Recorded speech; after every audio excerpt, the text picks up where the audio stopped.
ভয়ের সাথে আমরা সবাই পরিচিত, কষ্টও আমরা সবাই পেয়েছি। কখনো কখনো আমরা অসুস্থ হয়ে পড়ি, আর এমন সময় হলে মাতার মমতা, কখনো বাবার স্নেহ, কখনো বন্ধুদের পাশে থাকার অনুভূতি আমাদের রোগ নিরাময়ে সাহায্য করে। কখনো যদি আমরা নিরাশ হয়ে পড়ি, তখন যদি আমাদের কোনো আপনজন আমাদের দুটো ভালো কথা বলে, তখন আমাদের মনোবল বেড়ে যায়। ঠিক তেমন সংসারের এই রঙ্গমঞ্চে যদি আপনি পীড়িত অনুভব করেন, কিছু শুভ কথা আলোচনা করুন, কিছু স্তুতি গান করুন, কিছু মুহূর্তের জন্য হলেও নিজের ইষ্টদেবের কথা স্মরণ করুন আর প্রার্থনা করুন।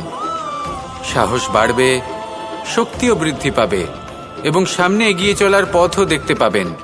তখন এই মন প্রসন্ন হয়ে বলবে, রাধা রাধা।